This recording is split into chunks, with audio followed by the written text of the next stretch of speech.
Well, happy birthday to me because I fucking love this guy. Let's not talk about me turning 40 in 6 years. Well, it's already out there, isn't it? And you just let it wash all over you. Ladies and gentlemen, first time guest alert. Straight from Liverpool. I'm thinking that's where he's Zooming or Skyping in from today. This man has ran across the United States, I believe, 5 times and wrote a book about it. He's truly the real-life Forrest Gump. And the only person not only to do it that many times, but in full Forrest Gump regalia, that would be, we were talking about how often we do or do not watch. There it is. Is that the actual hat you used? That is indeed, mate. Yeah. Oh, my God. You could make a pretty penny for that on eBay, my friend. And then it smells too much. It'd have to be a real pervert who bought it. Oh, boy. Yeah. And I have a bad sense of smell, but I bet you I could smell that one. And not only that, he's done like 6,000 marathons. Wait, how many? No, 600 marathons. And most recently, and this, first of all, he did this in under 24 hours, and he started and then bookended it with a pint of the black stuff, Guinness. He went under 24 hours, ran the whole of Ireland, ladies and gentlemen. Yeah, the width. The width of Ireland. Don't you ever correct me again, birthday or not. I mean, if it's the latitude, that's far. She just likes to pretend like she knows words. Robert Pope, ladies and gentlemen. Robert, thank you so much for joining us. I believe we have the book cover up there somewhere. It should be in the intro, but so definitely check out the book. Yeah, but there it is. All of the proceeds for this latest round went to one of my favorites, not the former World Wrestling Federation, World Wildlife Fund. World Wildlife Fund. You can still give to. In his name, but we've got a million questions. First of all, thank you so much for joining us. Thanks for having us, guys. It looks like I'm missing a hell of a party there. Happy birthday, Joanne, by the way. Thank you. Thanks so much. Sweet I appreciate it. Cheers to you over many ponds, right? Are you in Liverpool right now? I am, mate. Home of the Beatles. You know, they're Always not go. any of the Beatles guitars, by the way. Yeah, do you play those, or are they strictly decoration? I vaguely play them. I don't play them enough. I mostly play bass. I generally upset people with my guitar playing. Nice. Well, of all the many things that I love about the route that your life took, I think you had mentioned that one of them was something that your mom had said that sort of inspired you, where she, I'm kind of off the cuff or something like that, was like, make sure that you do one thing in your life, and I'm butchering the quote, that's like going to inspire people or basically make a difference. And boy, did you take that advice and quite literally run with it. And from there, where did it sort of transition into these marathons and ultra distance races to something Forrest Gump themed, which is, I guess, is obvious? Yeah, so the whole sort of do one thing in your life that makes a difference was very obviously out there and existential, and so there was no clues. It was a little bit almost Yoda-esque. Yeah. And so I just presumed that, as most people, if you're going to make a difference, it's usually through what you do as a career. Now, I'm like a veterinarian, and so I actually ended up going back to uni and did a PhD, and I ended up being in some vaccine development for a disease called peste de petit ruminant, which is measles for sheep and goats, but it kills them across like Africa and Asia. But I sort of missed being a normal vet, so I knew that wasn't the big thing for me. And then bang went my chance of making a difference, or so I thought. And so I'd read a book by an English guy expertly called Running Across America, and you can kind of guess what it was about. And I like the simple title. Yeah, exactly. And say we're becoming Forrest, I just became Forrest. Apart from I'm rubbish at ping pong, and sort of I didn't get to get a Purple Heart, So I'd always wanted to run across America since I read this book, and maybe it was the way that a Brit told the story of, so obviously there's a fascination, somebody in the States might drive across maybe one of the Midwest states and go, this is boring me to tears. But of course, the fascination for us, and maybe even just moving at a slower pace, just makes you want to do it. But life got in the way, got put on the back burner, and I moved to Australia. And because I didn't obviously have any friends out there, I joined a track and field club and got a lot better. And it bizarrely happened that I ended up getting picked to run for the state of Victoria. came 10th in the Sydney Marathon, but turned out Oh I my was first God. Aussie. Wow. Yeah.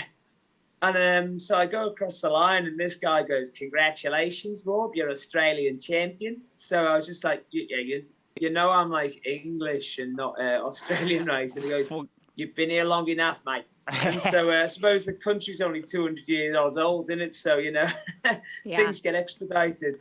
So I kept my mouth shut until I got the medal, put it in my pocket, and then ran away in case somebody tried to take it back from me. Which is the Aussie way when you think about it. I mean, our genealogy just goes all back to crooks. Really, that's all they are, in a lovable way. But steal an orange, go to Australia. Tell you what, I would love to steal an orange now and go to Australia, but Britain's changed now, so we're sending people to Rwanda these days because we're so advanced, and so we send them to Martha's Vineyard. Yeah. That's what's been going on with us lately.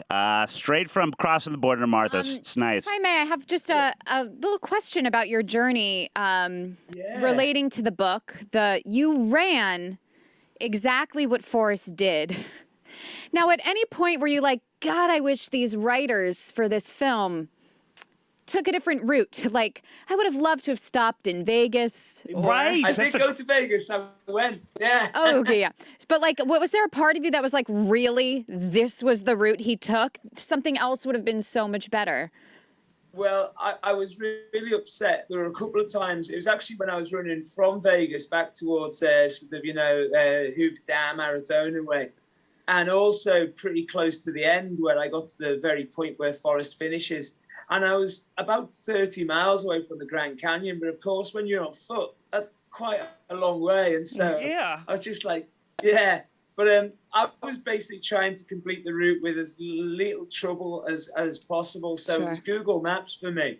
Now, that did obviously lead, because Google Maps doesn't say, don't go through this neighborhood. It's a bit sketchy. But to be honest, I'm from a fairly sketchy area, Liverpool, anyway. And I realized that people are just people. And as long as you don't go there asking for trouble, so yeah, it might not be Martha's Vineyard, say, for example, in South Chicago or East Cleveland. But the people there are just fantastic. And I actually did a social experiment when I was outside the McDonald's in East Cleveland. And I'd have my stroller that I was pushing along. And I'd have a little waste pack that I kept all my valuables in. So, my phone charger, things like that. And I thought, you know what? I was chatting to some homeless guys outside. And I thought, I'm just going to go into McDonald's and leave all my stuff there, not say anything about it, just go in, get my food and come out. When I came out, everything was there. It just shows that sort of these days we're so accustomed to being distrusting of people, but there's very few bad apples. And I reckon the whole time I was in America, and I must have met like 4,000 people, I can count on less than the fingers of one hand the true bad apples that I met. Wow. Well, now you have seen way more of America than Joe and I have. And last I checked, we are citizens here. We are American. Unfortunately, the country itself is not exactly proud of that. But what was the good and the bad and the ugly? What was some of your favorite? What were some of the best bits? And as far as going back and forth this country as many times as you did, and some of the worst stuff too, or weirdest. Well, I'll rip through sorts of the bad people. I met a really mean motel owner who wouldn't let me stay, even though I'd called ahead to check out that they had rooms. She said they were full. I looked a bit homeless, and she said, "You can't afford these rooms." And I just said, "How much are the rooms?" And they were $90. And she went, $250. And I said, "Do you want cash or card?" And she was just like, "No, I don't want you to stay here." And I just said, "Don't worry, I've got no intention." So she was like pretty much as bad as it got, apart from getting chased by a scaro neo-Nazi guy up in upstate New York after he kicked his dog. But hey, I don't want to go into that. The that works. That qualifies. And so basically, you just confronted him when he was abusing his own pet. Meanwhile, you're like, I'm a vet. Can I look at your dog? Yeah, shit. Yeah, well, I saw this huge guy shirtless. He must have been about 280 pounds, something like that. And he threw this sack of trash across his front yard. And I hope you guys are all paying attention to the fact that I'm using the proper American terms here instead of a bin bag across his front garden. So yeah. I thank you for that. Yeah. And so it was only when the trash bag hit the floor and rolled over, I saw it had legs and it's a dog. Oh. And I was just like, what? And you're brain sometimes thinks through what to say and stuff like that. And my overriding thing was, you're in the middle of nowhere. You are going to get murdered if you say something. And then he ran over to it and just basically field goaled this dog. And, you know, my inherent thing just took over any sensible stuff. And I unleashed some words that are not fit for morning podcasts. And he just turned around and said, I really hope that this fella didn't have a scary voice. He just turned around and was like, what did you say? And I was like, so I had to double down on it. And I went bigger. Yeah. And like the Liverpool accent in the UK is quite scary, but obviously he hasn't experienced it before. And so if you've never been bitten by a dog, you're not going to be frightened of a barking dog. And so this guy just starts running after me. And of course, 140 versus 280 pounds, even me pushing a stroller, there's only going to be one winner. But when I saw he like basically stopped and he was like gasping for air, but then he suddenly turns around and runs back to his house. I'm like, oh, no, that's not good. Why would you run? Yeah. So I take like a screen grab of the location and send it to my girlfriend, Nadine, and said, if you don't hear from me in the next like few hours, this is where you need to direct the police to start an inquiry. Brilliant. Yeah. That's smart, though. Yeah.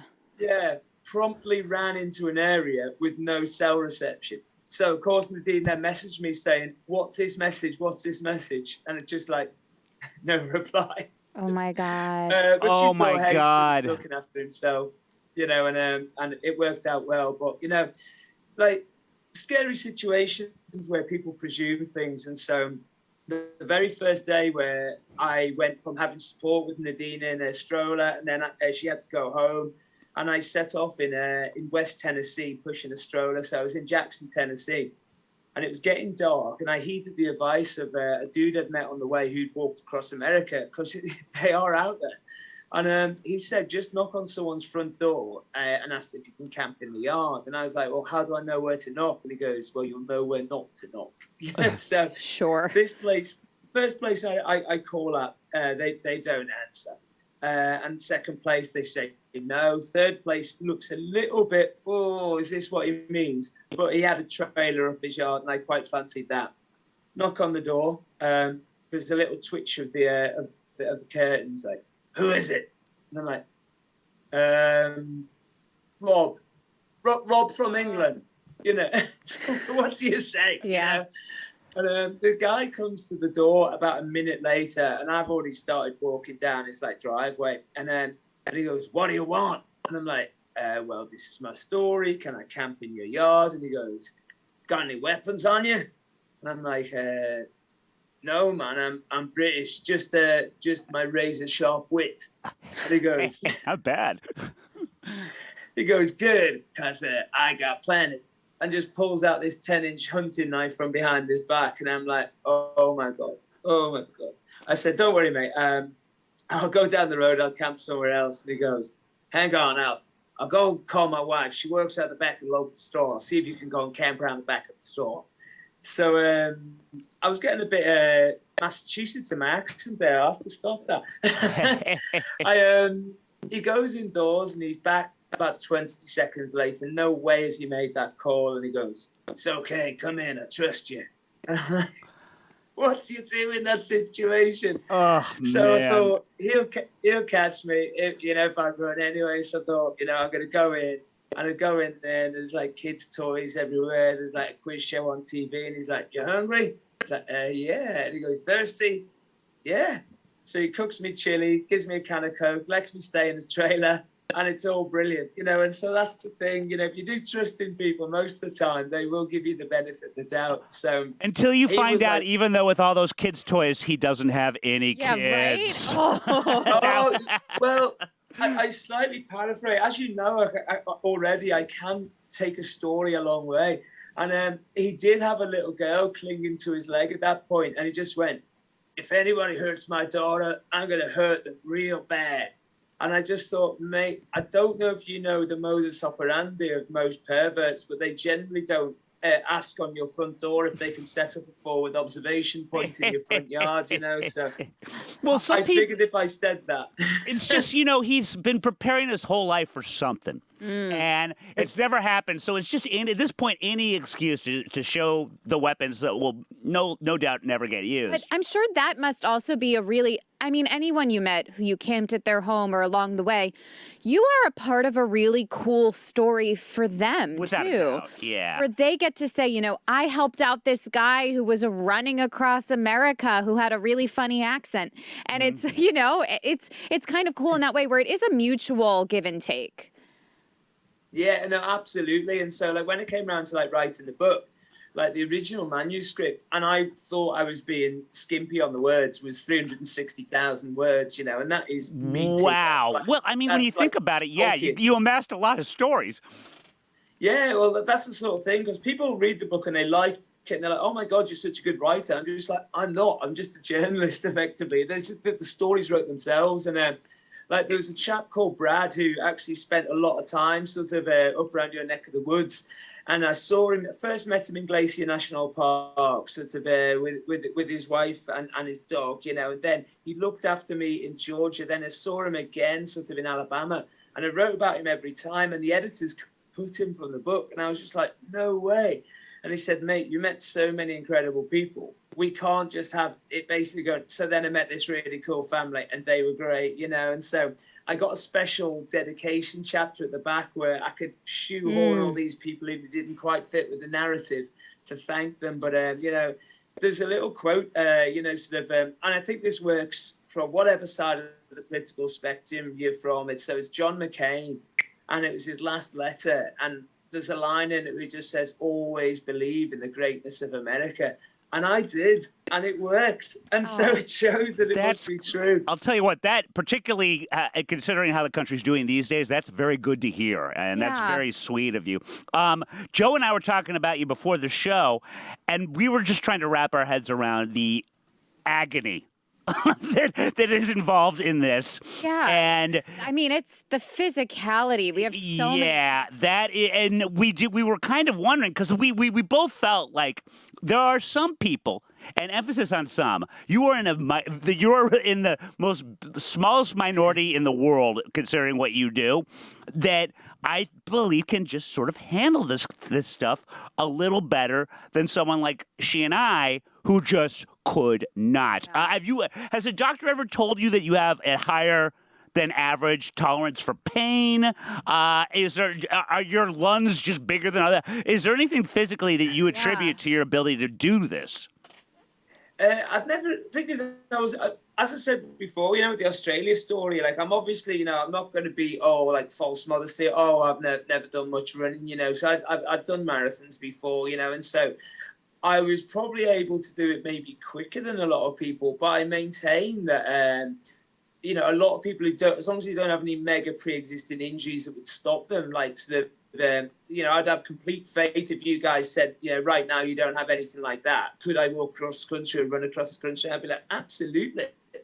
It just depends on how long you want to take, because I maybe could have done it quicker, but I wouldn't have had all these stories. I'd have been breaking off midway through a story and saying, I'm really sorry, I've got 20 miles before sundown. Whereas I would just go, you know what, there's a motel 10 miles down the road, so I'll just actually chat to you for a bit.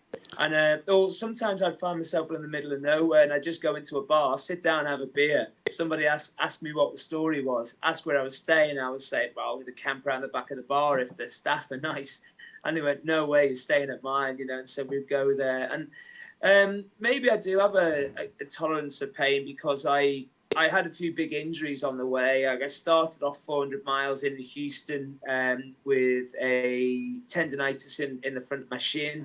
Later that I don't know how you do this. I don't know how you. I just like if I'd stub my toe, I'm like, and I'm done. And scene. But I don't know how you run with tendonitis. I've had that before. How do you do that?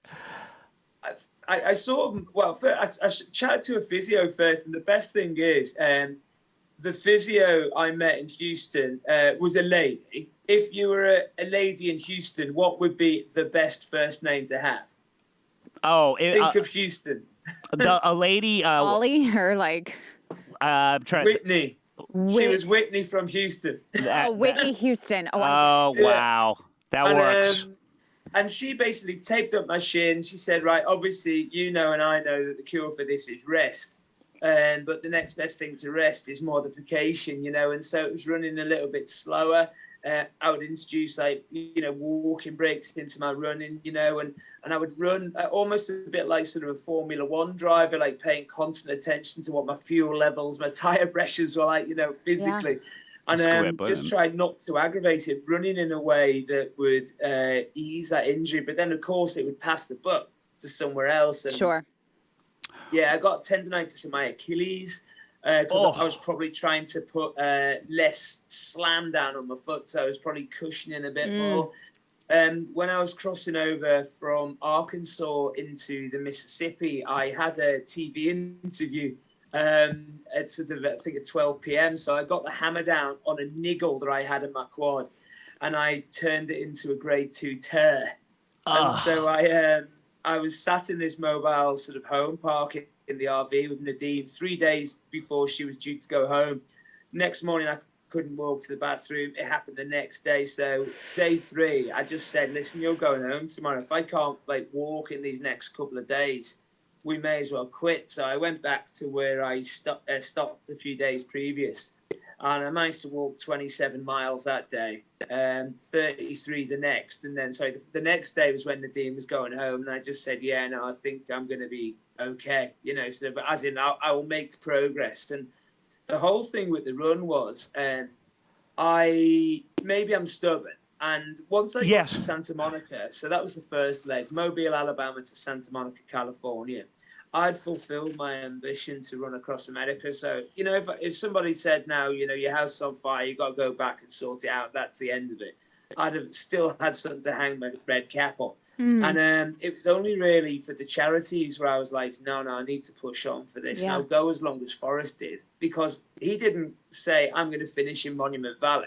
Just one day he said, I'm pretty tired. I think I'll go home now. Yeah. And so I would just go. And if I didn't get to that point in Monument Valley, I could just say, yeah, hats off to you, Forrest. Sort of, you were some unit. Yeah. And I was never going to quit for mental reasons unless I went mad. And of course, there would have been a chance of that on the road. I was going to say. So for me, yeah, I remember I was just running down a road in Nevada. I was heading towards Death Valley where it was going to snow. So obviously you think either you're mad or you're on drugs because it doesn't snow in Death Valley. I was going to. Are you sure you didn't accidentally eat a mushroom that just looked like a mushroom, but it may have been a little more indulgent? Yeah. I don't even know if this story made it to the book because there were so many of them. But just before I turned into Death Valley, I found the actual Joshua tree that you two sung about. And look, I've even got the T-shirt on from the Joshua tree. Oh, yeah. Oh, yeah, that's right, because you were listening to U2 nonstop when you were crossing Ireland. Catalog. Yeah, exactly. And through Joshua Tree National Park, which, for people who are listening or watching and haven't been, it's magical. And so, yeah, the actual Joshua Tree isn't in Joshua Tree National Park. So I got to Santa Monica, looped up and went down through Death Valley. And this was just after I had a chat with a guy who was riding his motorbike across California, and in his saddlebag was this dog called Keith Richards. And so this does sound like some sort of mushroom trip, doesn't it? It absolutely does. Well, the whole thing does when you come to think of it. Well, now, we're not so navel-gazing that we can't move from America to Ireland, because obviously this is your most recent triumph. Of the many things about your trip that I noted, all right, so about 24 miles in, which I can't even believe I'm even saying that sentence, but 24 miles in or something, you're starting to get a little nauseous. And in one of the articles that I read where you're giving your accounts, you said, and I'm going to take note of this if I ever do any type of distance running, you had a well-timed can of Coke and some painkillers, and all of a sudden you were A-OK. Is that usually your go-to when it comes to something like that?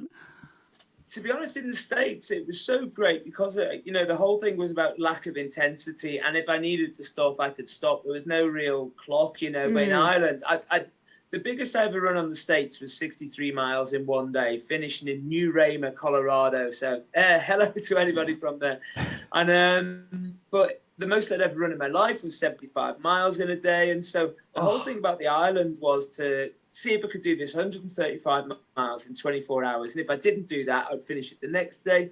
If I couldn't get that far, I'd at least achieve 100 miles or I could at least beat 76. So I was going to take the win. You know, people are so disappointed now if their life doesn't work out in the exact way that they plan it. And so if there isn't their dream success, then their life's a failure. But we succeed every day. Like we've all succeeded getting up. We've succeeded getting to. How old are you again? 21, Joanne. Oh, bless your heart. I'm a young 34 today. We have a lot of gauze on the lens that you're looking at right now. You're Well, you know, we succeed every day then.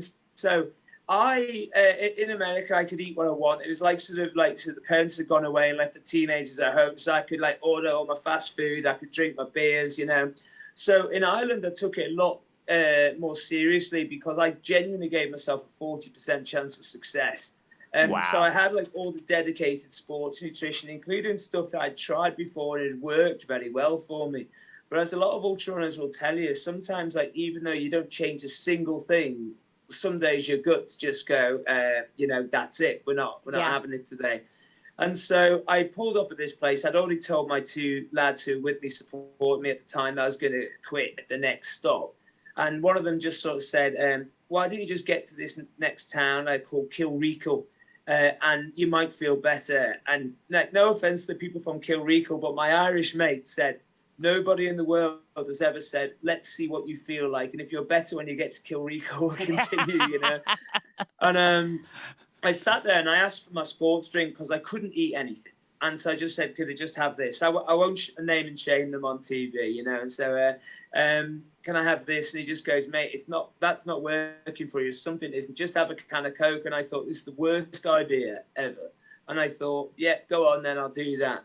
And yeah, it just ticked the box. So later on, some guy called Liam, who like followed me across America and like had read the book, he knew I was in the area and he drove like 40 minutes to come and meet me. Opened up his the trunk of his car and it was like donuts, sweets, you know, sort of soda, everything like that. And he said, take whatever you want. And I just saw these bananas like glowing like the Holy Grail in front of me. And my body just went, get them in you. That, you know, my brain didn't choose that. My body just went, them. And I switched to bananas and that was groovy after that.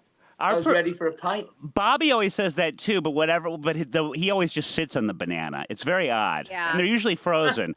And by the way, don't let the former Miss New York looks fool you. Joanne, one of Joanne's favorite things is a certain bodily function that a lot of people choose to steer away from. And I know you've wanted to ask this the entire time. Oh my God, no. I was just thinking. So yeah. I He loves pooping. Basically, yeah. Actually, I was going to say I love burping, too. Well. And I was going to say probably after that can of Coke you had a really good burp and then you felt better. But also pooping, we've had a woman who's run marathons all over the world on our show. Yes. I think it was famously she ran the Philadelphia Marathon and she had to stop like 13 times to go to the bathroom. Oh, wow. But she got her best time ever because she kept running fast to each porta potty. Unbelievable. But I would assume you have it down to a science now with your body and with going to the bathroom. Do you, or do you ever get surprised when you're on a run and you need to? Because I will look at marathons often, and I did one, and I will never do it again because I am that much of a pussy. But man, woman, child, people are just shitting on the side of the roads. There is no modesty at mile 14. I'll tell you that much right now. And like, obviously, you weren't as much on a timer with the States, but in Ireland, you were going. You had a goal time-wise. Speed, yeah. So were there any pooping disasters along the way? What's the worst one you've had? Period. We love all that stuff. Yeah, like I don't think anyone's asked me this yet, and so I'm starting to worry that I might actually be on the Truman Show, and you guys know all too well about my island. Oh no, but we already love where this is going. So, you know, fail to prepare to fail. And so I knew that something was coming. And so normally on my runs, after learning the hard way in America, I'll tell you another good pooping story if we've got time after this in America, because it's just so cute. Cute pooping stories. I love it. That's what she looks so at. Normally if I have something to eat in the morning and like sort of a pint and a half of water, it would usually get me going before I go out. Of course, in Ireland, it was going to happen at some point during the day. I have a little rest stop and I say to Owen, who's on the bike, mate, can you get some like toilet paper for the next bit? I don't know when, but it's going to happen at some point. I get about a mile and a bit up the road and suddenly I'm just like, right, okay. And I knew Owen was going to be there any second. So I hop over this wall, but there's loads of like bramble bushes behind it, loads of briars. And so I'm like, okay, I can still do it here. And I have no time to change plan now. So I went there and I was like in a semi-squat, like a wall sit. Yeah. Like sort of there. And, literally shit went down, and it was pretty explosive. And so Owen takes about 5 minutes to come. My legs are getting shaky already, like in this stress position, Yeah. And I say to him, mate, have you got that toilet paper? I've already got. And he went, oh man, I forgot it. Oh. And I was just like, I said, this isn't the time for jokes. Because this is about like sort of, 12 a.m., 1 a.m. in the morning. And I said, this is not the time for jokes. If you have it, can I have it? He went, no, mate, I've actually forgot it. So he had to go and ride back to the support car, then come back. By the time he came back, I was like full on shaking. So not ideal. I think that came back and haunted me later on. But yeah, it was okay. It was okay. We're all good. That's the one nice thing, but in that case, it wasn't a good thing. But that's the one nice thing if you're running. It's not going to be a lawn shit. It's going to be, you're not going to be sitting around reading a magazine. That's for sure. Oh, yeah. Your muscles are ready to release. And what was the other one? Yeah. What's the American story? I was in a place called, or approaching a place called Gomez in the Panhandle Plains of Texas. And Gomez basically is a church and 3 houses. Now, sort of, I was running along and they'd harvested all the cotton. So there was no cover anywhere. And I'm just thinking, I'm in a bit of trouble here. I didn't have my stroller at this point, so there was no cover. And Nadine wasn't reachable. So I knock at the first house. It was almost a little bit like Goldilocks. There's nobody in. Second house, nobody in. Third house, an old guy about 75 answers the door. And it turns out his name's Gerald.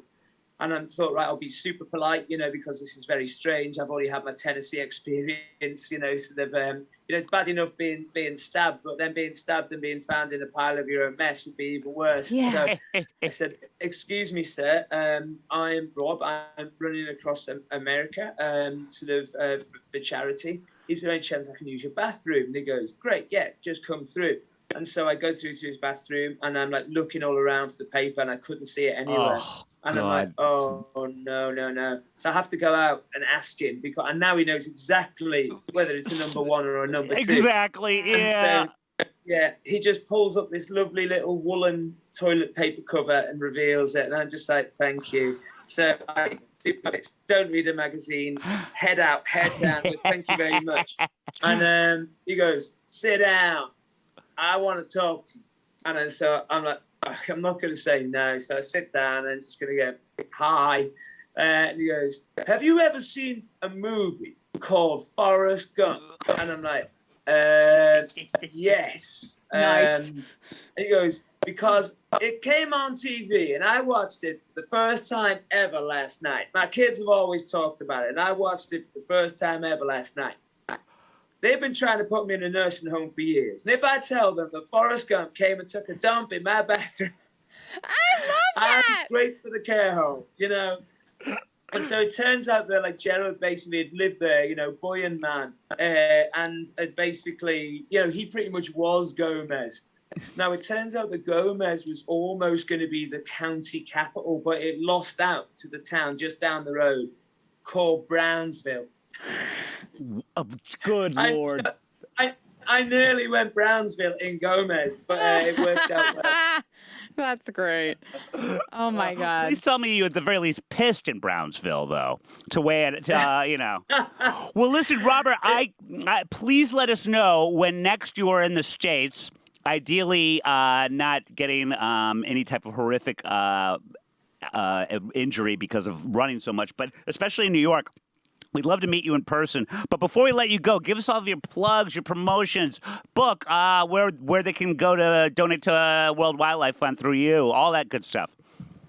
Yeah, so basically, sort of, I ran for not just the World Wildlife Fund, but also Peace Direct as well, which is a lovely charity that sort of stops conflict before it begins, because we know that our governments are lousy at doing that. So basically, this makes massive differences to people's lives across the world, you know. And so it's peacedirect.org, and so you can just donate there. WWF.org as well, like sort of you can sort of search sort of me. I'm on social, Run Roblar Run, so it's at the bottom of the screen there, a bit like Run Forrest Run. I do all my own social, so I don't have faceless person saying hi. You might get a weird auto message on Facebook, but I will get back to you. And so you know, if anyone wants to say hi or ask in more detail how they can help, especially if it's going to be a big donation. My biggest disappointment was I didn't raise $1 million going across the state. So any billionaires having the morning coffee, feeling like they need to be a little bit philanthropic this morning, get in touch and we'll make sure that it goes to the right place. I actually know a lot of rich people. They're notoriously cheap, I have found. That's why they're rich. And by the way, we've already gone over, but real quick, we didn't ask the obvious question. Did Tom Hanks ever get in contact with you with regards to your whole adventure? Well, the day that I finished was actually the weekend of his 30th wedding anniversary. So I'd love to see him one day and shake his hand. I actually do plan to come back to the States one day to go from where I finished in Monument Valley to one final ocean in Santa Monica. So I might bump into him on the pier. You never know. But I will come, because obviously Becoming Forrest, it's out in hardback now. It's out in paperback next spring in March. And I do plan to come to the East Coast. I'd love to come and see you guys. It'd be amazing. We would love that. We absolutely would love it. We have so many more questions. Yeah, we have a million more questions. I've got so many more poo stories. The man already gets you. Listen, Robert, thank you so much. You're a good man. We need more of you. That was great. Thanks, and hopefully Robert. We'll see you in person real soon. Defo. Enjoy the birthday celebrations, guys. Thank you. It made it better. God knows I couldn't. Well, birthday girl, he's the best.